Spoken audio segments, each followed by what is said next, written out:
So ఈ విద్య అంతా ఎవరు నేర్పారు మరి? ఎక్కువ శాతం మమ్మల్ని బాబాగారు నేర్పారు. ఈ క్యాన్సర్కు మాత్రం వెళ్ళే ముందు మా మాణిక్యేశ్వరి మాత. సో అమ్మ ఎప్పుడు ధ్యానంలోనే ఉంటారా? అమ్మ ధ్యాన స్వరూపిణి. 3 సంవత్సరాలకు ఒకసారి బయటకు వచ్చేదమ్మ ధ్యానంలోకి వెళ్ళి. ఆమె వస్తున్న టైంకు ఒక బాంబు వెళ్ళే శబ్దంలో అయినవాడి ఒక్కొక్క రాయి లోపలికి పోయిన తల్లి, ఒట్టిగా కూసిన తల్లి బంగారు త్రిశూలంతో బయటకు వచ్చేది. ఇప్పుడు చాలా మంది మృత్యుంజయ మంత్రం ఇది అంటే చెవులో చెప్పిన చనిపోయే వాళ్ళు మృత్యుంజయ హోమం చేసినా కూడా బ్రతుకుతారు అంటారు, నిజమేనా? మృత్యుంజయ హోమం చేసిన వాళ్ళు ఖచ్చితంగా సాధువులు కానివ్వండి, నాగ సాధువులు కానివ్వండి, అఘోరాలు కానివ్వండి, ఎందుకు ఎక్కువ శివుడితోటే ముడిపడి ఉంటారు? సర్వం శివుడే నాయన. కథలుగా చెప్పుకుంటా ఉంటారు అఘోరాల గురించి. చనిపోయిన శవాలను తింటారని చెప్పి కపాలంలో తింటా ఉంటారు అంటారు. నేను కూడా తిన్నా. నిజమైనటువంటి అఘోరీలు, నిజమైనటువంటి అఘోరీల్లో ఎవరైనా మరణించింది అనుకోండి, వాళ్ళు కూడా తలా తీసుకొని గోర్లు ఇవి తీసేసి వాళ్ళ వంశంలో మనుషుల్ని. అది పాపం కాదా? ప్రాణమునంత వరకు చేసేదంతా పాపము. ప్రాణి వెళ్ళిపోయిందిగా. నమస్తే, వెల్కమ్ టు అవర్ ఛానల్. 100 మంది కాదు, 1000 మంది కాదు, కొన్ని లక్షల మంది ప్రాణాలని కాపాడుతున్నటువంటి ఆ దేవుడే నా ముందు ఉన్నాడు. నిజంగా ఇక్కడికి వచ్చినప్పుడు అసలు ఏంటా అన్నట్టుగా అనిపించింది. ఇక్కడికి వచ్చినాక ఏంటిది అని అనిపిస్తుంది నాకు. ఇక్కడ అన్ని అద్భుతాలు తప్ప ఇంకేం కనిపించడం లేదు. ఒక డాక్టర్ కూడా చేయలేని వైద్యం ఇక్కడ జరుగుతుంది. ఎంబీబీఎస్లు, ఎండీలు కోట్లు లక్షలు పెట్టి ఖర్చు చేసి చదివినా కూడా ఇక్కడ నిజంగా మనిషి చనిపోతున్నాడు, లేదంటే ఆఖరి స్టేజ్లో ఉన్నాడు. అలాంటి వాళ్ళు నా కళ్ళ ముందు ఈ యొక్క వారం రోజుల్లో ఎంతోమంది 4 రాష్ట్రాల నుంచి వస్తున్నారు. వారందరూ కూడా ఈరోజు నిజంగా మరో జీవితాన్ని ఇచ్చినటువంటి మహా గొప్ప వ్యక్తి ఆయన. సో ఆయనే మన శ్రీ కృష్ణానంద స్వామి గారు నాతో పాటు ఉన్నారు. నమస్తే గురూజీ. నమస్కారం నాన్న. నిజంగా నేను గత వారం కిందట వచ్చిన, మళ్ళీ ఇప్పుడు వచ్చాను. ఈ వారం రోజుల్లో అయితే నాకు అన్ని అద్భుతాలు తప్ప ఇంకేం కనిపించట్లేవు. సో గత ఇంటర్వ్యూలో మాత్రం మీరు కంప్లీట్గా మీరు చేసేటువంటి వైద్యాన్ని, మీరు ఇచ్చేటువంటి ఆ మందుల గురించి చెప్పారు. సో ఎటువంటి రోగం వచ్చినా కూడా ఇక్కడ నయం చేయగలనన్న ఒక నమ్మకాన్ని కల్పించారు భక్తులకు, ఇక్కడ అనారోగ్య సమస్యలతో వచ్చినటువంటి వ్యక్తులకు కానివ్వండి. సో అసలు మీ ప్రయాణం గురించి కూడా నాకు తెలుసుకోవాలని ఉంది. అసలు ఈ కంప్లీట్గా ఈ జీవితంలోకి మీరు ఎప్పుడు వచ్చారు, ఎందువల్లకు వచ్చారు? ఎందుకంటే మా లాంటి సామాన్యులు మేము జనరల్గా ఏదో జాబులు చేసి బతుకుతూ ఉంటాం, వ్యాపారాలు చేసి బ్రతుకుతూ ఉంటాం. అటువంటిది ఇటువంటి దైవ కార్యంతో మొదలుపెట్టినటువంటి ఈ మహా అద్భుతమైన ఈ యొక్క ప్రయాణం గురించి నాకు తెలుసుకోవాలని ఉంది. అసలు ఎలా ఇది ఎందుకు ఈ విధంగా ఎప్పుడు వచ్చారని మీరు విచారిస్తున్న ప్రశ్న. నేను నా చదువు నేను జన్మించిన గ్రామంలో బసడిపల్లి లోపటనే ఆ రోజుల లోపల 4వ తరగతి వారికి ఉండేది అన్నమాట. ఇక్కడ పూర్తి చేసుకున్నాను. ఇక్కడ నుండి ప్రక్కన ఉన్న సోమనగుర్తి గ్రామం ఉంది, ఇక్కడికి 2 కిలోమీటర్స్ కనబడుతుంది మనకు. ఆ సోమనగుర్తి గ్రామం లోపల 7th వరకు పూర్తి చేసుకున్నాను. 7th పూర్తి చేసి మా యొక్క మేనమామల గ్రామం అయినటువంటి పూడూరు, అక్కడ బీసీ హాస్టల్ ఉంది, ఒకటి ఎస్సీ హాస్టల్ ఉంది ఒకటి. అక్కడ మామగారి దగ్గర ఊరికి వెళ్ళి అక్కడ బీసీ హాస్టల్లో ఉండి 8th క్లాస్లో జాయిన్ అయినా. అక్కడ ఆ జాయిన్ అయిన సమయంలో పొట్టి నాకు ఎక్కువ శాతం ఇంగ్లీష్ వచ్చేది కాదు నాయన. తెలుగులో ఫాస్టే, ఇంగ్లీష్లో వచ్చేది కాదు. 8th క్లాస్లో కూడా నాకు ఆంగ్లం అనేది కష్టంగా ఉండేది నాకు చాలా. మన ఏబిసిడీలు జడు వరకు 4 రకాలు ఉంటాయి కదా, అందులో 4 రకాలు రాయమంట అని 8th నేను జాయిన్ అయ్యేటప్పుడే సార్ మొట్టమొదటి పరీక్ష నాకు పెట్టడం. అక్కడ మలయా సార్ ఉండేవాడు, నరసింహులు సారు హెడ్ మాస్టర్ ఉండేవారు, పెట్టారన్నమాట. 4వ రకంలో కొద్దిగా భేదాలు వచ్చాయి, నాకు రాకపోయింది ఇంగ్లీష్లో. ఓకే. రేపు ఉదయము 4వ రకం వరకు ABCDలు రాసుకొని వస్తే సరిపాయే, 8th క్లాస్కి వస్తున్నావు, 8వ తరగతి నీవు, లేదా చూడు నీ డొక్కలు తీసి డోళ్ళు కట్టి డంక బజాయిస్తా బిడ్డ అని చెవ్వట్టి పిండాడు మా అక్కడ గురువు గారు. చాలా భయం వేసింది, ఎంత కొడతాడో ఏం చేస్తాడో అని భయం వేసిపోయింది నాకు. చాలా భయం వేసి హాస్టల్లో ఉంటే ఇక వార్డెన్ సారు విచారిస్తాడు కదా ఏం చేయాలి అని, అక్కడి నుంచి ఎక్కడికైనా పోవాలి, లాభం లేదు, కొడతాడు సార్ నన్ను. డొక్కలు తీసి డోలు కట్టి డంక బజాయిస్తా అన్నాడు. ఏమో అది జరుగుతుంది, ఆ చిన్న ఏతి కదా అని అక్కడ నుండి దగ్గర ఉన్న దామగుండ క్షేత్రం ఉంది, మీరు వెళ్ళలేదు అనుకుంటాను, లేదు, మహాపుణ్యక్షేత్రం. దామగుండములో మునిగిన వారికి యమగండములు దప్పును అని పురాతనం నుంచి ప్రజల వాక్కు, అందరి వాక్కు. దామగుండములో మునిగిన వారికి యమగండము దప్పును. ఇప్పుడు అక్కడి నుంచి స్కూల్కి వెళ్ళినట్టుగానే బుక్కులు తీసుకుని దామగుండం వెళ్ళిపోయాను. పోయి అక్కడ గుహలు ఉంటాయి, ఇప్పటి వరకు చూయిస్తాను, మరొకసారి వెళ్దాం. అక్కడ గుహలు, పెద్ద పెద్ద గుహలు ఉంటాయి, రాతి గుహలు. ఆ గుహల్లో పట్టుకెళ్ళి ఎవరు కనబడకుండా దాక్కున్నాను. సార్ల భయానికి మన చూసి మేకల వాళ్ళు దూల వాళ్ళు చెప్తారేమనే భయానికి దాక్కున్నాను. దాక్కొని నిద్రించావా అట్లే సాయంత్రం వరకు. రాత్రి అయిపోయింది, రాత్రి అయిపోయింది. రాత్రి అడవి జంతువులు ఉండేటివి అన్ని అక్కడ చూశాను. అట్లా 2 రోజులు అక్కడే ఉన్నాను. అక్కడ ఉండి అక్కడ గుండములు రామేశ్వరం లోపల బావులు ఉన్నాయి కదా, ఇక్కడ ఈ దామగుండ రామలింగేశ్వర స్వామి దగ్గర రామప్రతిష్ఠ, అది కూడా అక్కడ 7 బావులు ఉన్నాయి నాయన త్రోవిని.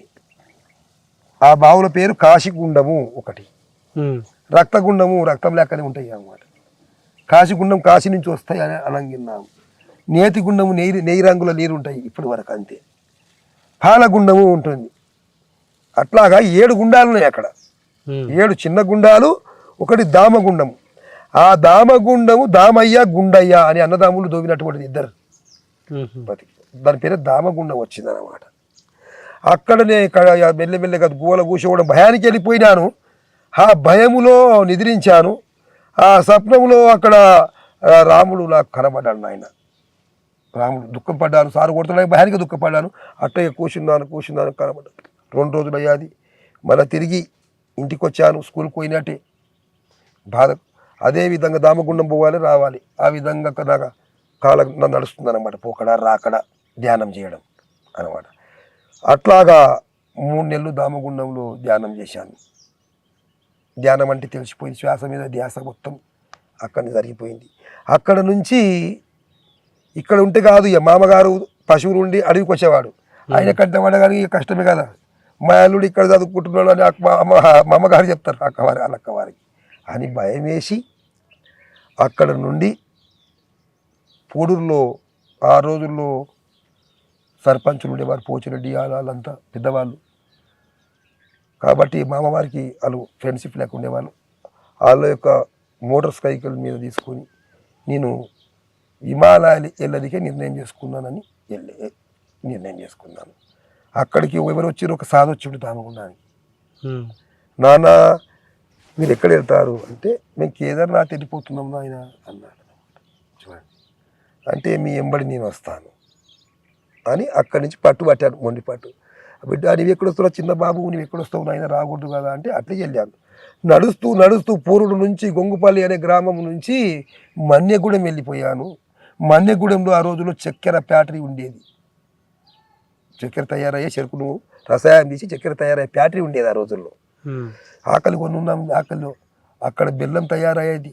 పోగానే బెల్లం పెట్టేవాళ్ళు. అక్కడ బెల్లం సాగు అడుక్కున్నాడు, 1 కేజీ బెల్లం పెట్టారు. 1.5 కేజీ బెల్లం తిందాం ఆ రోజు, తీపి తిని తప్పకుండా ఆయన సరే బిడ్డ దా మరి వెళ్దామని వెళ్ళాడు. వెళ్ళి అదేవిధంగా అక్కడ నుంచి హైదరాబాద్ వెళ్ళి అక్కడి నుంచి ఆయన ఎంబడే వెళ్తున్నానమాట.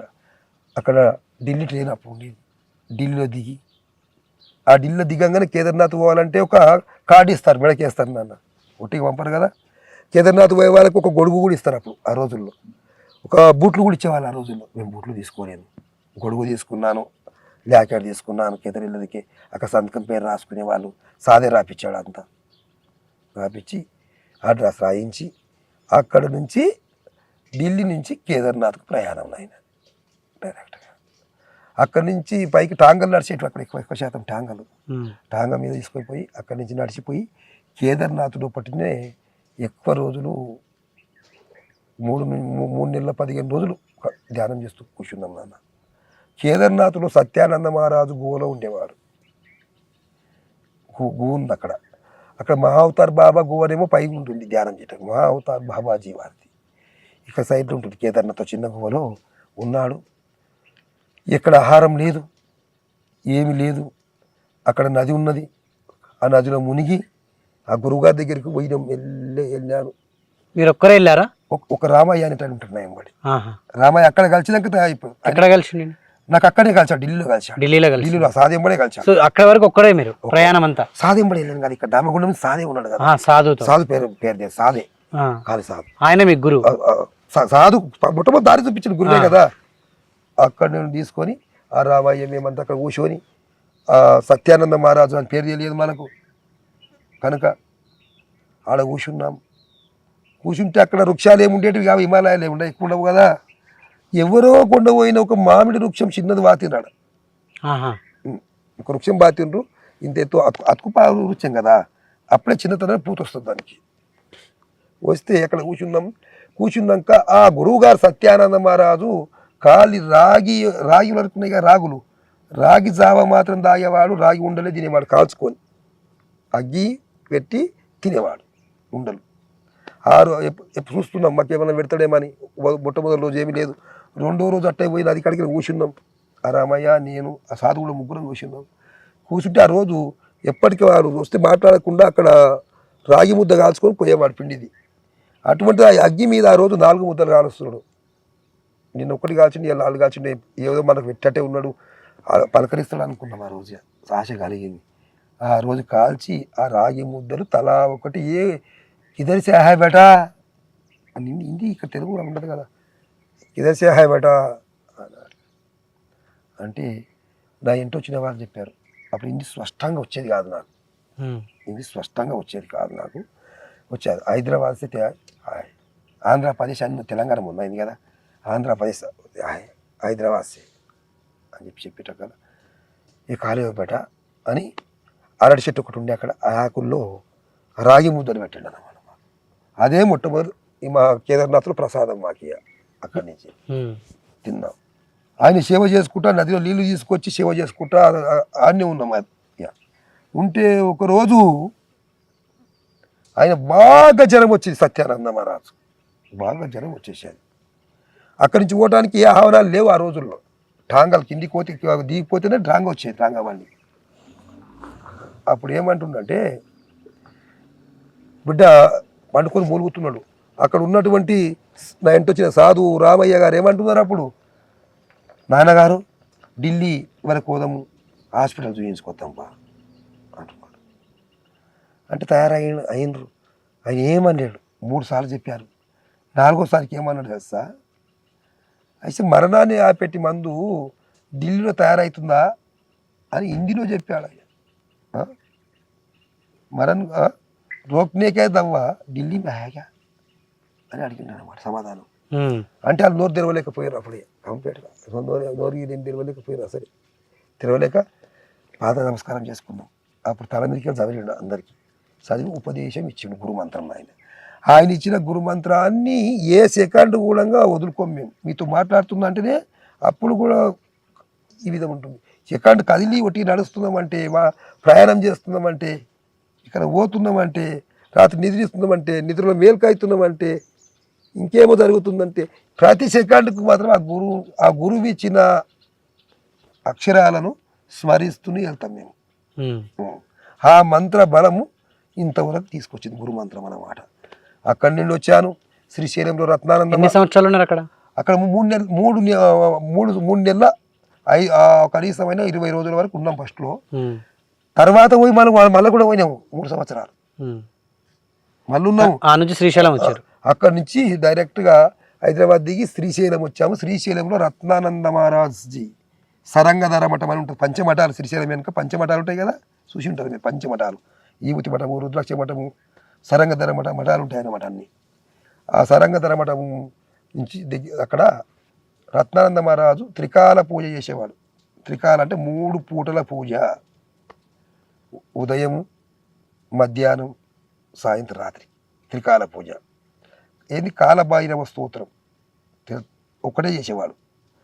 కనుక అక్కడే ఉండి ప్రతిరోజు 6 నెలల వరకు ఆ కాలభైరవ పూజ యజ్ఞంలో పాల్గొని అతని దగ్గరనే రాత్రిలో సేవ చేసుకుంటూ ఉండేవాళ్ళము.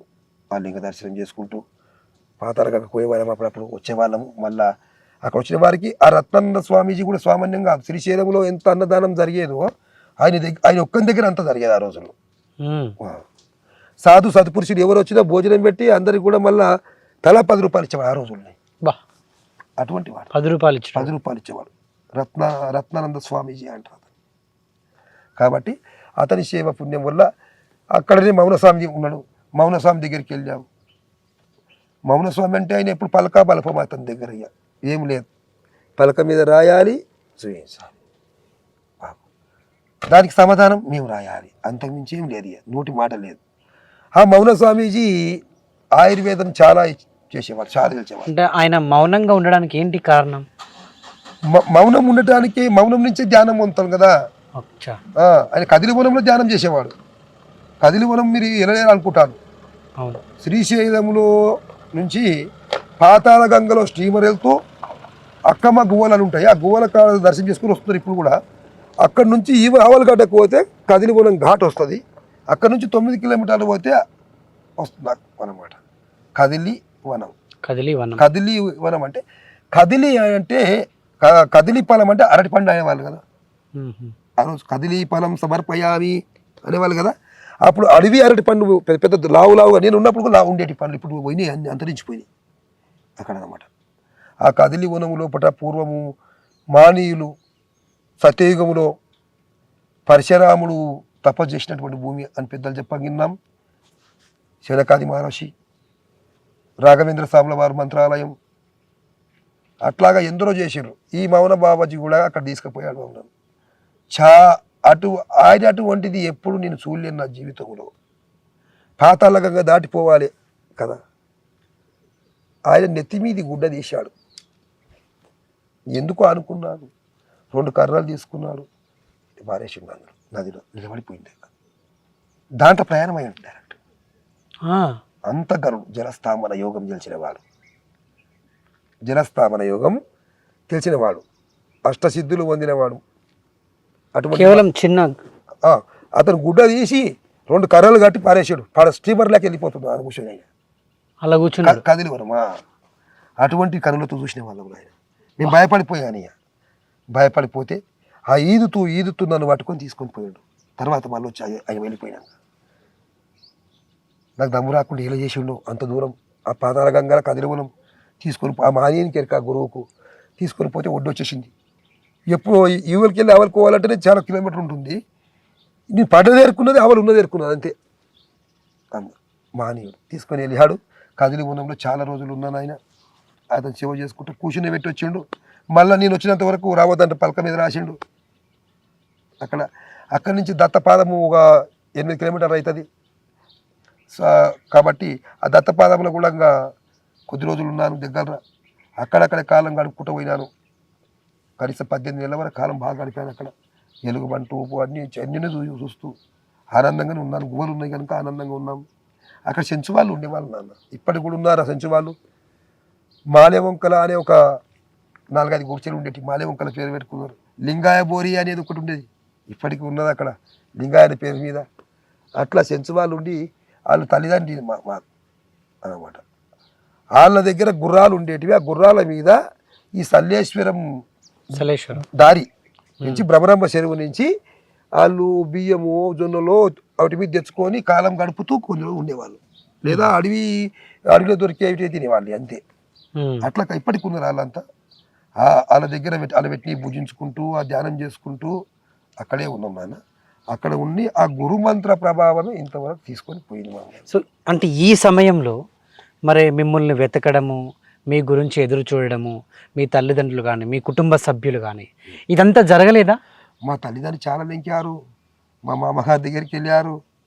ఎక్కడ పోయాడు పిల్లగాడు, ఏం పోయాడు లెంకారు. తల్లిదండ్రులకి చాలా ప్రేమ కదా, చాలా చాలా లెంకారు, బాధపడ్డారు. అప్పుడు ఫోన్లు ఎక్కడ లేవు అన్న, అవును, ఫోన్లు లేవు, ఎటువంటివి లేవు. ఎక్కడ వెళ్ళిపోయాడు, ఏం వెళ్ళిపోయాడు అంటే దామగుండంలో ఉన్నాడు అని కొందరు మేకల వాళ్ళు సూచించారు నన్ను ముట్ట వెళ్ళే సమయంలో. వాళ్ళు ఇక్కడ ఇది గోల కూసి ఉండేమ్మా ఈ విధంగా వెళ్ళిపోయారు అని చెప్పారనమాట. ఓ సాధువు వాళ్ళంతా వెళ్ళిపోయారు అంటే ఎక్కడున్నా బ్రతికి ఉండే అనే బాధపడ్డారు. కొన్ని రోజులు తల్లిదండ్రి బాధపడి అలాగ ఉన్నారు అనమాట. మన శ్రీశైలము అలా కొద్ది రోజుల తర్వాత శ్రీశైలము ఈ గ్రామం నుంచి కొందరు రావడం జరుగుతుంది. శ్రీశైలం ఆ రోజుల్లో వచ్చేవాళ్ళు అనమాట. అక్కడ కృష్ణయ్య గారు కనిపించారు అక్కడ అని చెప్పి అమ్మ నాన్న గారికి సమాధానం ఇచ్చారు. అప్పుడు శాంతి పొందారు అన్నమాట. ఓకే. సో అక్కడ నుంచి ఇంక మళ్ళీ ఏంటి ప్రయాణం? అక్కడ నుంచి ఇక్కడికి వచ్చాను. ఇక్కడికంటే కేదార్నాథ్ నుంచి వచ్చిన తర్వాతనే మందిరం నిర్మాణం కాలేదు. పెద్ద అడవి ఇది. ఇక్కడికి మా మల్లికార్జున గుడి అని 2 కిలోమీటర్లు ఉంటుంది. ఆ అడవిలో అక్కడ అడవిలో ఉంటుంది. కొండపైన ఉంటుంది, ఇప్పటికి ఉంటుంది. సంవత్సరానికి వచ్చే యాత్ర అవుతుంది. అక్కడిని కూర్చునేవాడిని నేను ఎక్కువ. అక్కడి నుంచి దేవుని లొద్ది అనేది ఉండేది. ఈ అంత పుణ్యక్షేత్రాలు ఉన్నాయి ఇవి, సామాన్యం కావు. అనంత పద్మనాభ స్వామి అడవి ఇదే. ఇక మొత్తం ఈ మధ్యలో పూర్వము వర్షాలు కొట్టి డోయలు అయిపోయి ఇలా అయిపోయినాయి, కానీ ఈ కొండలు ఒక్కటి నన్ను అంటుకొని ఉండేటివి పూర్వం. ఆ కుంభ వర్షాలకు ప్రళయాలకు అలా జరిగిపోయినాయి. ఈ అనంతగిరి పర్వతం ఇక్కడ పద్మనాభ స్వామి పోయింది. అనంతగిరి పోయారా? ఇక్కడే అనంతగిరి ఇట్లా మీరు తిరిగిపోతారు కదా, దగ్గర సమీపం అనంతగిరి. ఆ అనంతగిరి నుంచి ఇక్కడ అనంత స్వామి లొద్ది అని ఈ కొండ కనిపించే కొండకే ఉండేది. ఇన్నే 3 కిలోమీటర్లు. అక్కడ అనంత పద్మనాభ స్వామి పాదం ఉంటుంది ఆయన. ఆ పాదంలోకి వెళ్ళి జలము ఎప్పుడు వస్తుంటాయి, ఎంతమంది ఆడుకుని వస్తుంటాయి ఇప్పటికి కూడా. ఎక్కడి నుంచి వస్తే ఆ పాదంలోకి వస్తుంటాయి. ఆయన పాదము పెట్టాడు భగవంతుడు. దేవుడు రోజు అంటారు ఇప్పటికీ. ఆ పాదంలోకి జలం వస్తూనే ఉంటాయి ఎప్పుడు. అంత జలం పోయినా అక్కడ ఓనికి ఆస్కారం లేదు. అక్కడ కొన్ని రోజులు ఉన్నాను. అక్కడి నుంచి ఇక మల్లికార్జున గుడి ఉన్నది, అక్కడ ఉన్నాను. ఈ ఆయుర్వేదానికి ముఖ్యమైన నా గురువు ఇక్కడ మౌన బాబాజీ మాత్రమే పలకల మీద రాసించి చూయించేవాడు అన్ని. సో ఈ విద్య అంతా ఎవరు నేర్పారు మరి? ఎక్కువ శాతం మౌన బాబా గారు నేర్పారు. చాలా శ్రీశైలం అడవుల్లో ఆయన మౌన బాబా గారే ఇది తీసుకోండి బిడ్డ, ఇది తీసుకోండి. ఈ క్యాన్సర్కు మాత్రం వెళ్ళే ముందు మా మాణిక్యేశ్వరి మాత, ఆమె ఎక్కడ కలిశారు? అమ్మ దగ్గరని యానగుంజలో. అక్కడే శ్రీశైలంలోనే? కాదు, యానగుంజ క్షేత్రం ఇక్కడికి ఎక్కడ కోటి లింగాలు ప్రతిష్ఠించింది అమ్మ. కర్ణాటక మన తెలంగాణ బార్డర్ దాటంగానే వచ్చేస్తుంది అనమాట. ఇక్కడ నుంచి ఎంత దూరం ఉంటుంది? 60-70 కిలోమీటర్లు ఉంటుంది. 70 అనుకున్నా అంతే. అక్కడ ఉంటుంది. పోయి చూడాలి, మీరు చూడవచ్చింది తావు జన్మలో. అమ్మ ఆదిశక్తి. వెళ్తుంటారా మీరు? ఎప్పుడు వెళ్తారు. నాకు పుట్టినిల్లు మా తల్లి గారి ఇల్లు అక్కడ. ఎవరుంటారు ఇప్పుడు అక్కడ? అక్కడ నాన్న శివాయ నాన్న గారు ఉంటారు. నాన్న అమ్మ ప్రియభక్తుడు, ఆశ్రమాన్ని ఆనందంగా నడుపుతున్నాడు. 3 పూల అరకాయల దాకా. కోటి లింగ ప్రతిష్ఠ ఆయన. కోటి లింగ ప్రతిష్ఠ. మనకి అటువంటి క్షేత్రం ఎక్కడ మనకు కనబడదు, భారతదేశంలో కనబడింది. అవును, ఎక్కడ కనబడదు. మీరు పోయి తీసుకొని చూడండి. అమ్మ అంటే సామాన్యం కాదు ఆయన. అక్కడ అమ్మ దగ్గర ఎన్ని రోజులు ఉన్నారు? అమ్మ దగ్గర ఎప్పుడు పోయి వచ్చేవాడిని, దగ్గర కదా పోయి వచ్చేవాడిని, అమ్మతో దర్శించుకునేవాడిని. అమ్మ బోధ చేసేది ఎక్కువ బోధ చేసేది. ఓకే. సో ఈ మౌనస్వామీజీ గారి దగ్గర ఆయన కూడా అప్పుడు ఆయన దగ్గర అంటే భక్తులు వస్తుండేనా ఈ ట్రీట్మెంట్ కోసం? చాలా మంది వచ్చేవాళ్ళు కదా శ్రీశైలం. నూరు పెట్టేవాడు, మాట్లాడేవాడు కాదు. మాట్లాడేవాడు కాదు. కాళ్ళు అంగోటి ఉండేది, పెద్ద పెద్ద జడలు ఉండేది. మీరు సహకరిస్తుండే? చాలా మేము తెచ్చేవాళ్ళం కదా, మాకు ఊహించాడు కదా, ఇవి తీసుకురాబిడ్డ అవి తీసుకురాబిడ్డ అడవుల నుంచి. మేము పోయి తేవాలి అంతే. తేవడం ఆయన నూరడం. చాలా చాలా రోజులు కాలం గడిపాం. ఇప్పటికీ నిత్య అన్నదానం నడుస్తుంది మన సమితి పెద్ద ఎత్తున. ఎవరు చేస్తారు ఇప్పుడు? లేరు కదా, శిష్యులు ఉన్నారు కదా, శిష్యులు చేస్తారు. ఆశ్రమం అనేది ఎప్పుడు నడుస్తుంటుంది. ఆయన ఒక్కసారి అన్నదానం స్టార్ట్ చేసినప్పుడు అది కొద్దిగా నడుస్తూనే ఉంటుంది. ఈ మరి అక్కడ ట్రీట్మెంట్ కి సంబంధించి అక్కడ కూడా ఇస్తారా? ఇటువంటి ట్రీట్మెంట్ ఇవ్వరు లేదు, దర్శనం చేసుకుని భోజనం చేసుకుని అంతే రావాలి. ఇక స్వామి గారు కాలం చేశాక కాలం చేస్తారు. గురువులు కాలం అనకూడదు. గురువు గారు ఎప్పుడు మనం ఓకే సమాజ స్థితి గురువు గారు ఎప్పుడు ఉంటారు. గురువు అనేవాడు మరణం లేదు. మరి శరీరం వదిలిపోయినా ఆయన ఆత్మ ఎప్పుడు మాట్లాడుతూనే ఉంటుంది. ఆయన ఆత్మ ఎప్పుడు మాట్లాడుతూనే ఉంటుంది, మన ఎంబడి తిరుగుతూనే ఉంటుంది. ఎప్పుడు మనము గురువును వదలొచ్చు, గురు శరీరం పోయిందని వదులుకోవచ్చు, కానీ గురునామస్మరణ గురువు యొక్క ఆత్మ నిన్ను ఎప్పుడు వదులుకోదు, జన్మకు వదులుకోదు. ఒక్కసారి గురువుని నమ్మిన తర్వాత ఆయన వదలడు. శిష్యుడు వదలవచ్చు కానీ గురువు వదలలేడు. జన్మకి ఏమడుస్తుంది. ఓకే. సో చాలామంది స్వామీజీలు కూడా అంటే వాళ్ళు బ్రతికుండగానే వాళ్ళకి అంటే అందులోనే ఇంకా సమాధి అయిపోతారు కదా, అలాగైనా అయిపోయారా ఏంటి ఈ స్వామీజీ? అట్లా కాలేదు ఆయన. అలా కాలే. అందరు చూడటానికి ఈ రోజుల్లో అటువంటి పర్మిషన్స్ ఉంటాయి హనాన్న? లేవు. ఆ రోజు షిరిడి సాయినాథుడు మంత్రాలయ రాఘవేంద్ర స్వామి సమయంలో వాళ్ళకి తగినటువంటి వాళ్ళు ఉండేవాళ్ళు, పర్మిషన్స్ ఇచ్చారు కలెక్టర్స్, అలా జరిగింది. ఇప్పుడు ఈ మేము చూసినంతలో మొత్తం అటువంటి జరగదు ఆయన. అందరు లోకం అంతా చూడటానికి మరణించినట్టే నటిస్తారు ఆ గురువులు. ఏం తెలియదు వాళ్ళకు బ్రహ్మరంధ్రాన్ని ఆపుకుంటారు వాళ్ళు. మహాజ్ఞానులు కదా, బ్రహ్మజ్ఞానులు. ఆ బ్రహ్మరంధ్రంలో ఆపుకుంటారు వాళ్ళు. వాళ్ళకి మరణం ఎక్కడ ఉంటుంది ఆయన? సో ఇప్పుడు మౌన స్వామీజీ దగ్గరికి వచ్చే భక్తులు అంటే చాలామంది ఇప్పుడు మీ దగ్గరికి కూడా అనారోగ్య సమస్యలతో వస్తున్నారు, అండ్ కుటుంబ సమస్యలతో వస్తున్నారు, ఇంకా ఇతర సమస్యలతో కూడా వస్తున్నారు. అంటే ఇటువంటి వాళ్ళు కూడా వచ్చేవాళ్ళ స్వామీజీ దగ్గరికి? కుటుంబ సమస్యలతో వచ్చే వాళ్ళు కాదు నాన్న, ఓన్లీ అనారోగ్య సమస్యలే. ఆరోగ్యాల విషయమే, ఆయుర్వేదం గురించి మాత్రమే ఎక్కువ శాతం. సో అమ్మవారి గురించి, అమ్మవారిది ఈ అమ్మగారి గురించి మనం చెప్పడానికి తరం కాదు, మనం చెప్పుతరం కాదు. మీరు చూసి తీసుకుంటే బాగుంటుంది. ఆమె అమ్మగారి నుంచి మనం వర్ణించలేము. ఏ భారతదేశం కాదు, ప్రపంచమే వర్ణించలేదు అమ్మ. మీరు నేర్చుకుంది అంటే అమ్మగారి దగ్గర నుంచి? అమ్మగారి నుంచి పెద్దగా నేర్చుకున్నది ఈ క్యాన్సర్ విద్య గురించి. ఏం కిష్టయ్యా నువ్వు బతికిస్తావా ఇళ్ళను అంటే అడిగేది నన్ను పిలిచి. అమ్మగారి దగ్గర ఒక భక్తునికి క్యాన్సర్ వచ్చేది. అమ్మకు ఆ భక్తుడు కూడా తన కొడుకును ఆశ్రమానికి దానం ఇచ్చాడు శివజయదికి. తండ్రికి వచ్చేది క్యాన్సర్, నన్ను ఉత్తరప్రదేశ్ పంపించేది అమ్మ ఇక్కడికి అన్నమాట. అది పోయిన తర్వాత కృష్ణయ్య బతికిస్తావా అంటే, అమ్మ మీకు రూపు ఉంటే మీరు లేదు మేమెవరం బతికేయటానికి అన్నమాట. అంటే నేను నుంచి అవుతుంది బిడ్డ, వాళ్ళ శ్రీశైలం నుంచి ఎందుకు వచ్చినవారు ఇక్కడ మాయలకు, మంచిగా ఉంటుంది కదా మల్లయ్య దగ్గర అని అడిగింది. అమ్మ అంతా రాసింది మీరే, నాకేం తెలుసు, మీ కృప అన్నాను. కృష్ణయ్య రా అని చెవుల బోధించాలి. ఈ ఔషధములు చిన్నవి నీకు చెప్తున్న బిడ్డ, ఈ ప్రజలకు వంచిపెట్టిన ఆయన. పూర్వము రాసపుండ అనే దాని ఇప్పుడు క్యాన్సర్ అంటున్నారు కదా, ఆ క్యాన్సర్ రోగములకు ఈ ఔషధములు పనిచేస్తాయి. ఈ ఔషధము ప్రజలకు పంచిపెట్టి సంజీవిని ఔషధాలన్నాన్న అని అమ్మవారు ఇచ్చినటువంటి ఔషధం క్యాన్సర్కి. ఓకే. సో ఇప్పుడు మిగతాది ఆ స్వామి దగ్గర ఆ విద్య నేర్చుకున్నాం, మౌన బాబా దగ్గర. ఇప్పుడు ఈ అంటే ఏదైతే మీరు మందులు ఇస్తున్నారో ఈ కంప్లీట్ అన్ని అక్కడి నుంచి తెస్తారా? ఎక్కడి నుంచి శ్రీశైలం అడవికి తెస్తాము. దామకుండా మళ్ళీ పెద్ద అనంతగిరి అడవి, అంత అడవే కదా, ఈ అడవి నుంచి తీసుకొస్తాం. ఎక్కువ శాతం ఔషధాలు మాత్రము గోవు నుంచి సంబంధమైనది. గోవు నుంచి మొత్తం ఎక్కువ శాతం. ఓకే. గోమలం నాకు పనిచేసేది, గోమూత్రం పనిచేసేది, గోవు పాలు పనిచేసేది, గోవు నెయ్యి పనిచేసేది, అన్ని గోవు నుంచి. మరి ఈ ప్రయాణంలో మీకు ఎటువంటి ఆటంకాలు రాలేదా? చాలా ఆటంకాలు వచ్చాయి. అనేకమైన ఇబ్బందులు పెట్టారు, అనేకమైన ఇబ్బందులు తట్టుకోలేని ఇబ్బందులు పెట్టారు. సాధుకు ఇబ్బందులు ఏం కావు కదా, అంతా ఆయన భగవానుడు ఆయన రాసింది జరుగుతుంది కదా. ఓకే. అనుకుంటే ముందుకు కొన్ని మాతో ఏమన్నా పంచుకుంటారా జరిగిన ఆటంకాలు? చెప్పుకోవడం, మళ్ళీ వాటిని యాద్ చేసుకోవడం, అవి దుఃఖ సంబంధం ఉంటాయి. అవి మళ్ళీ వీటిని యాద్ చేసుకోవడం, వాళ్ళకి పాత్రలకు వెళ్ళిపోవడం అంటే నాకు ఇష్టం ఉండదు. ఇక ఆ ఇష్టం ఉండదు. కొత్త దాంట్లోకి వచ్చే ప్రపంచంలోకి ఇప్పుడు ఇక చాలా కొత్త ప్రపంచంలోకి వచ్చినాం. ఆనందాన్ని నిలయంగా ఉన్నాం. ఇప్పుడు ఆనందం చాలా ఘోరమైనటువంటి భక్తులకు తెలుసు కదా, చాలా రోజుల వరకు. సో ఈ క్షేత్రాన్ని అంటే ఇంత దాకా తీసుకురావడానికి అసలు ఎటువంటి నిజంగా మీరు అంటే ఇబ్బందులు కానివ్వండి, ఎటువంటి తిప్పలు పడ్డారు? ఈ క్షేత్రం ఇంత కడతాన్ని నా కళ్ళలో కూడా అనుకోలే కదా, నా స్వప్నంలో కూడా అనుకోలే కదా. ఏదో అటువంటి కట్టెలు 3 కట్టెలు తెచ్చి 3 కట్టెలు పెట్టి 3 సొప్ప కట్టెలు పెట్టి కూర్చున్నాను నేను ఇక్కడ. అంతే. పెద్ద అడవి, ఎక్కడ చూసిన కుందేళ్ళు తొడేళ్ళు ఉండేటివి, అడవి జంతువులు. ఎక్కడ చూసిన కాలు పెడితే ముళ్ళు, అన్ని ముళ్ళు అనమాట. మంగముళ్ళు అంటారు. ఆ మంగముళ్ళ చెట్లు అన్ని పోయి ఇప్పుడు మల్లెపూల చెట్లు తయారైనాయి ఆయన. మంగముళ్ళ చెట్లు అన్ని వెళ్ళిపోయినాయి, మల్లెపూల చెట్లు తయారైనాయి అనమాట. అనేకమైన వృక్షాలు ఆయన మనకు గ్రహాలు ఎన్ని ఉంటాయి, అన్నిటికి సంబంధించిన వృక్షాలు ఉంటాయి ఇక్కడ. కదంబ వృక్షం అంటే పార్వతి స్వరూపమే కదా. కదంబ వృక్షం చిన్నది కాదు కదా. ఎటువంటి గొంతులో ఇప్పుడు మనకు మీరు కూడా చెప్పొచ్చు అందరికి కూడా, గొంతులో జలగరము ఉంటుంది, వెళ్ళదు. ఎక్కువ గొంతు జాపు ఉంటుంది, తిప్పలు ఉంటుంది.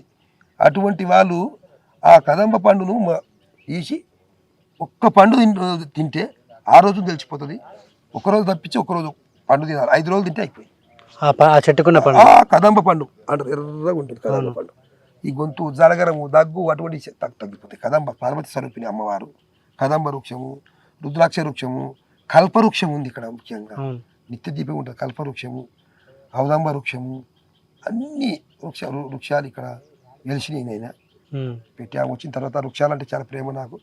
అన్ని వృక్షాలు నాటి ఆ వృక్షాలది ఆకులు కూడా పనిచేస్తుంటాయి. ప్రతి ఒక్క ఆకు మనకు పనిచేస్తుంటుంది అన్నమాట. ప్రతి చెట్టు పనిచేస్తుంటుంది. ప్రతి వృక్షము నీడిస్తుంటుంది. కానీ ఈ మానవుడే ఎవరికి నీడిస్తలేడు ఈ రోజుల్లో. అదే కదా, ప్రతి ఒక్కటి నాట్యమంటే అందరికి నీడ దాపు ఎరుపు చేస్తుంది. ఈ మనిషి ఎరుపు చేస్తుండ, ఈ మనిషి ఒక్కడే స్వార్థం వ్యక్తి అన్నమాట. ఓకే. సో ఇప్పుడు ఇక్కడ గుడి, అక్కడ గుడి, అన్ని గుళ్ళు ఉన్నాయి, అన్నదాన క్షేత్రం అన్నీ ఉన్నాయి కదా. సో ఇదంతా ఎట్లా సాధ్యమైంది? అది నాకు తెలియండి. ఆయన ఎట్లా చేసుకున్నాడు అర్థం కాదు. ఏ మనిషిని ఒక 10 రూపాయలు చెంద అడిగినట్టు ఒక రిసిప్ట్ ఉంది చూడండి. ఆయన ఒక 10 రూపాయలు చెంద, భక్తులే కదా 30 ఏళ్ళ నుంచి వస్తుంటారు చూడండి. అంత ఒక 10 రూపాయలు చెంద అడిగినట్టు చెప్పమానండి. లేదు, ఈ క్యాన్సర్ గురించి ఇవ్వడం కూడా ఈ అమ్మ చెప్పింది. తర్వాత ఫస్ట్ నుంచి లేదు, 30 సంవత్సరాల నుంచి క్యాన్సర్ లేదు. ఒక 10 సంవత్సరాల నుంచే జరిగేది. ముందు మామూలు రోగాలకు ఇచ్చేవాళ్ళని అంతే. అమ్మ పిలిచి ఇచ్చింది అన్నమాట. సో అమ్మ ఎప్పుడు ధ్యానంలోనే ఉంటారా? అమ్మ ధ్యాన స్వరూపిణి. ఆమె గురించి మనం వర్ణించలేము. అయినా 3 సంవత్సరాలకు ఒకసారి బయటకు వచ్చేది అమ్మ ధ్యానంలోకి వెళ్ళి. మనసులో కనబడదే 3 సంవత్సరాలు ఒకసారి ధ్యానం చేసింది కదమ్మ. అమ్మను చూడ పరీక్ష చేయడానికి ఆమె రూములు వేసి ఆ రూమును మొత్తం సిమెంట్ ఫిక్స్ చేసేసారు కంప్లీట్, ఇక్కడ గాలి రంధ్రం లేకుండా. మరి ఆహారం, గాలి, ఫుడ్, త్యాగశీలి సిలి చేసేసారు. సిలి చేస్తే అమ్మ వస్తా అన్న టైంకు ఒక్కటేసారి అమ్మ గుల్బెర్గల, శ్రీశైలంలో, యానగుందిలా ఒకటే టైంలో సత్సంగం చేసేది 3 తావుల. అంటే ఎవరన్నా మనం ఎట్లా అది పరీక్ష చేయడానికి ప్రభుత్వాలు చూసినాయి ఆ రోజుల్లో, అందరు చూసారు. ఆమె వస్తున్న టైంకు ఇక వస్తుందా వెళ్ళిపోయిందా ఏమైంది అమ్మ అన్న చాలా ఘోరంగా భయపడుతున్నారు అందరూ. ఆమె వస్తున్న టైంకు ఒక బాంబు వెళ్ళే శబ్దంలో వినబడి ఒక్కొక్క రాయి ఆ సిమెంట్తో వెళ్ళి పడిపోయి బయటికి లోపలికి పోయిన తల్లి, ఒట్టిగా కూర్చున్న తల్లి బంగారు త్రిశూలంతో బయటకు వచ్చేసి శివుడు అందించేసి ఆమె ఆది మా అమ్మవారు. అసలు నాకు నిజంగా ఆశ్చర్యంగా ఉంది. అంటే 3 సంవత్సరాలు నీళ్లు, ఆహారం. 3 సంవత్సరాలు కాదు, జీవితమే లేదు కదా. గాలి ఆయుభాక్షణ్య అమ్మకు ఒక 3 సంవత్సరాలు కాదు, మొత్తము శ్వాసతోనే జీవితం కదా. 3 అంటారు. మనం చూసినట్టు జరిగింది. ఇప్పుడు మేము కల్లారా ఇప్పుడే కదా. మీరు పోవాలి ఆయన అటువంటి అమ్మల గురించి మంచిగా చేయండి. చిన్నది కాదు. మీరు ఎప్పుడెప్పుడు దర్శనం చేసుకునే వాళ్ళ అమ్మవారు? నేను ఎప్పుడు పోయినా గురువారం ఎక్కువ వెళ్ళేవాడిని. గురుమాత కదా, శివ సాక్షాత్ అన్నమాట. మీకు ఏమేమి చెప్తుండే అమ్మవారు? మంచి సేవలు చేయాలి బిడ్డ, మంచిగా ఉండాలి బిడ్డ, మాయల పడకూడదు బిడ్డ, మాయల పడకూడదు అంతే. డబ్బు మనం ఏం చేయదురా డబ్బు అనేది అనమాట. ఎక్కువ అమ్మ చాలా బోధించేది. మొత్తం కౌరవ పాండవుల గురించి మొత్తం అమ్మకు భారతము, రామాయణం చెప్పేది అమ్మ. వినేవాళ్ళం, విన్నామన్నమాట. సో మీరు ఇట్లా కంప్లీట్గా మొత్తం మారిపోయినాక మీరు ఇక్కడికి వచ్చిరంటున్నారు. సో అంటే ఇక్కడ మీ ప్రాంత వాసులు కానివ్వండి, ఇక్కడ ఈ ఊరు జనాలు కానివ్వండి, సో మిమ్మల్ని చూసినప్పుడు ఏమని మాట్లాడుకుంటుండే? ఏమనుకునేవాళ్ళు? మంత్రకాడు అనుకునేవాళ్ళు. మంత్రకాడు ఆ రోజు శివదీక్ష అని తెలిసేది కాదు. మొట్టమొదలు శివదీక్ష ఈ ఏరియాలో నేనే వేసినవాడిని. శ్రీశైలం 9 సార్లు నడిచిపోయినవాడిని. మీరు వస్తారే మంత్రగాడు వచ్చిండ్రా అనుకుంటారు. బ్రహ్మముహూర్తంలో పోయి బోర్కాడు స్నానం చేసేవాళ్ళం కదా. అరే చీకట్లో స్నానం చేస్తున్నారా వచ్చినాం. అప్పుడు శివ పూజ అని తెలిసేది కాదు కదా, శివమాలలు లేవు అప్పుడు.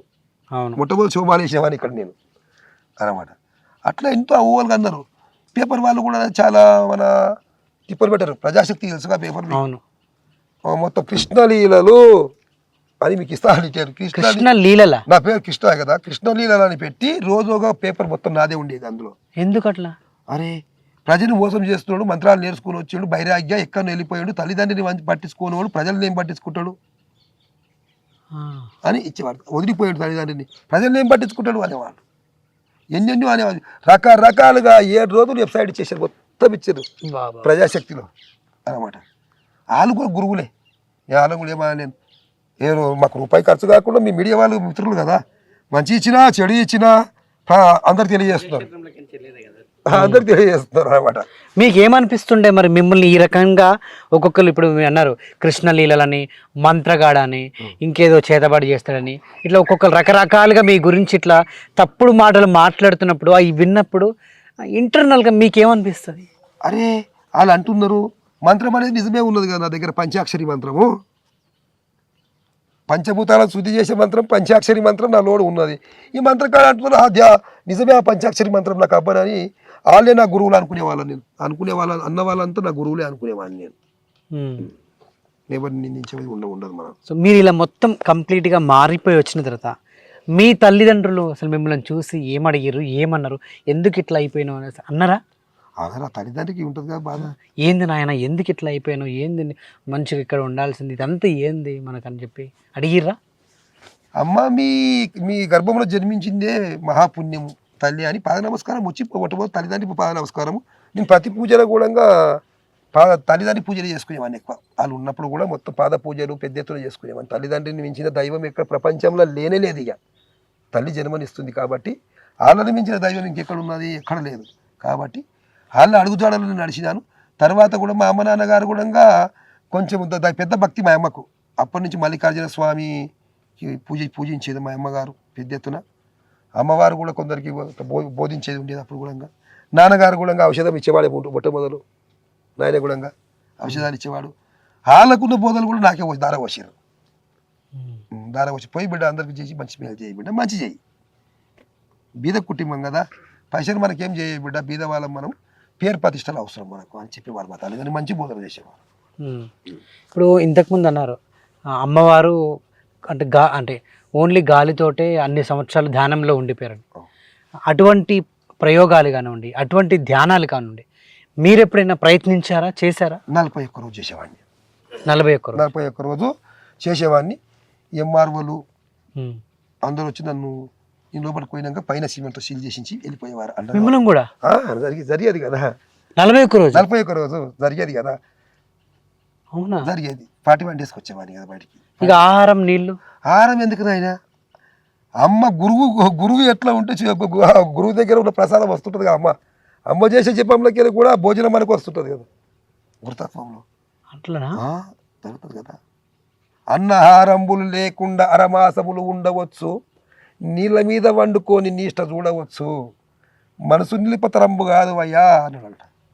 మనసు ఒక్కటి నిలిపదికి తరం లేదు దీనికి, లేకుంటేనా నీళ్ళ మీద పరుపు లేకుండా వండుకోవచ్చు అని చెప్పింది మా అమ్మగారు. అన్నహారములు లేకుండా అరమాసం ఆనందంగా ఉండొచ్చు అంట. చాలా చెప్పేది అమ్మమ్మ. అసలు నాకు నిజంగా అంటే ఏం మాట్లాడాలో అర్థం కావట్లేదు. మీరు అసలు అంటే ఒక పూట అన్నం నీళ్ళు లేకుండా ఉండలేము మేము. అటువంటిది మీరు 41 రోజులు అందులో లోపల ఉండడం ధ్యానంలో, ఏం అంటే గాలి పీల్చుకొని అంటే అంతా ఆ సాధ్యం. అది శివరీత్య. ఎంత శివుడే కడుపు నిండి ఉండగా ఆకలి ఎందుకు అవుతుంది? మీరు ఎంత దైవ శివుడు అంటే ఎవరు? గాలి. గాలి. ఆ శివుడే పోయి లోపల నిండి ఉండగా ఆకలి ఎందుకు అవుతుంది కదా? ఉండదు కదా. శివుడు అంటే గాలి, శక్తి అంటే అన్నపూర్ణేశ్వరి. అన్నం తింటాం కదా, అన్నమే శక్తి. శివశక్తులతో కూడుకున్న శరీరం ఇది. శక్తి ఉండాలి మనుషులకంతా శక్తి ఉండాలి, శివుడు ఉండాలి కదా. శక్తి లేకపోతే, భోజనం చేయకపోతే శక్తి లేదు, పండింతానే ఉండిపోతారు మానవుడు. శివుడు లేకపోతే తీసేయండి అది అంటారు అనమాట. ఆ శివుడే స్థిరంగా ఉండంగా, మనసు నిశ్చలత్వంగా ఉండంగా అన్నీ సాధించవచ్చు ఆయన మనము. అంటే మీరు ఎంత కఠోర అంటే దీక్ష కానీ, ఎంత కఠోర ధ్యానం కానీ ఎంత చేసి ఉంటే మీరు అంత ఉండగలరు ఎన్ని సంవత్సరాల నుంచి? కఠోరం ఏముంటుంది చెప్పండి మీరు? నిజమైన వైరాగ్యం రావాలి మొట్టమొదలు. మనము సంసారంలో వైరాగ్యం అయిపోతుంది ఈ రోజుల్లో. వైరాగ్యం వస్తే చెట్టు మీద ఎక్కిన మనిషి కాలు జారితే నేల మీద ఎంతసేపు పట్టబడతాడు? సెకండ్. గంతసేపట్లో జ్ఞానం అయిపోతుంది మనిషికి. ఏళ్ళు చేసుకొని పోతే కాదు అది భక్తి అంటే. వైరాగి, పూర్తి వైరాగికి చెట్టు మీద ఎక్కిన మనిషి కాలు జారితే నేల మీద ఎంత సమయంలో పడతాడో అంత సమయంలో జ్ఞానం అబ్బును ఖచ్చితంగా. ఓకే. ఆశలో పడ్డం కనుక అది అవ్వలేకపోతుంది. అండ్ ఇప్పుడు ఈ ప్రజలకు కూడా నేను ఈ బోధలు చేయడం 30 సంవత్సరాలు దాటిపోతుంది కదా. మనిషిలో వాయువు పెంచుకోవాలి కదా.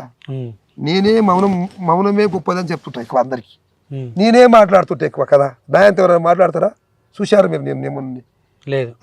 ఉదయం 7 గంటల నుంచి రాత్రి 8 గంటల వరకు మాట్లాడుకుంటూనే కూర్చునేతానే ఉంటా కదా. ఒక మానవుడు కనీసం మలమూత్రాల కానీ వెళ్తాడు కదా. అవును. ఇప్పుడు 21 రోజు నన్ను ఇక్కడనే కూర్చుని పెట్టాను, ఇద్దరం కూర్చుందాం మనం అంతే లేకుండా. అసలు ఎట్లా అదే నాకు అర్థం కావట్లేదు. అరే అన్నీ మనలో ఉన్నాయి, అన్నీ మనలో పట్టిన ఉన్నాయి. బయట ఎక్కడ లెంకితే దొరకాయి. భగవంతుడు బయట లెంకితే దొరుకుతాడు. ఆత్మే పరమాత్మ. మనలో ఆత్మశుద్ధి అయినప్పుడు అంత ఆనందమే. అంత ఉండొచ్చు నాయన, సర్వం ఉండవచ్చు. కనుక కొద్ది రోజుల లోపల నేను కూడా నిన్ననే మా కేదార్ నుంచి గురువు గారు వేదానంద గారు మా భక్తునికి ఫోన్ చేసి జైరాబాద్కి వచ్చేసాడు. బీదర్ దర్శనం చేసుకుంటున్నాడు.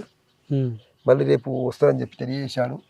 కాబట్టి నేను కూడా నిజమైన నా కుటుంబం నా ఇల్లు అంటే కేదార్నాథ్. నాకు ఇవన్నీ కళ, భ్రమ. వీళ్ళందరినీ మనసులో ఉంచుకుంటాను. వదిలిపోయేది టైం కూడా వస్తుంది, చాలా రోజులు ఉండదు, వీల్లేదు. మళ్ళీ ధ్యానానికి వెళ్ళాలి ఆయన. ఒక సెల్ ఫోన్ నింపినామంటే ఛార్జింగ్ అయిపోతే బ్యాటరీ పెడతాం, మళ్ళీ ఛార్జింగ్ కావాలి. మాట్లాడి ఏమున్నది దీంట్లో చెప్పండి. ఎంత మౌనం ఉంటే అంత గట్టి అవాక్ వస్తుంది. ఆయన అయిపోయి సంపాదించిందంతా ఒడిసగొట్టేసేది ఇప్పటికే. మళ్ళీ ధ్యానం గురించి ఏనదిక సిద్ధంగా ఉన్నా. భక్తులందరూ కూడా ప్రతి ఒక్కరు ఇక్కడ ఉన్నరా లేరా అనేది ఇక్కడ నెంబర్ మీరు కూడా పెట్టండి. దాంట్లో ఇక్కడ నెంబర్ పెట్టేసి తెలుసుకొని రావాలి దయచేసి. ఎంతో దూరంకి వెళ్ళి వస్తారు. నేను లేనప్పుడు 100 రూపాయలు కిరాయి 1000 పెట్టుకొని వస్తారు. నేను లేనప్పుడు ఎక్కడ పోతున్నామంటే కృష్ణానంద స్వామితానికి పోతున్నాం అని నా పేరు చెప్పుకొస్తారు. కాబట్టి అది మళ్ళా జన్మకు నాకు రుణం అవుతుంది. ఆ కిరాయాలు కూడా నాకు రుణం అవుతాయి. అలా కిరాయాలు నేను లేకపోతే ఇక్కడ. కాబట్టి ప్రతి ఒక్కరికి నేను తెలియజేయడం ఏమనగా కొద్ది రోజుల లోపల నేను ఖచ్చితంగా కేదార్నాథ్ వెళ్ళిపోతున్నాను. కాబట్టి ప్రతి ఒక్కరు తెలుసుకొనే ఇక్కడికి రావాలి. నేను ఉన్నా లేకున్నా ఇక్కడ పెట్టిన వృక్షానికి ఎప్పుడు ఫలాలు అందుతాయి. మీకు క్యాన్సర్ జబ్బుకు కానీ ఇతర జబ్బులకు కానీ అందుతాయి. ఆ శక్తి ఎక్కడ పోదు. అమ్మ ఇచ్చిన శక్తి ఉన్నది. కాబట్టి ఈ మన గోమాత కామధేను అంటారు కదా. కామధేను అంటే ఏంది? కోరింది ఇచ్చేది. ఏం కోరితే అది దొరికేది. అమ్మ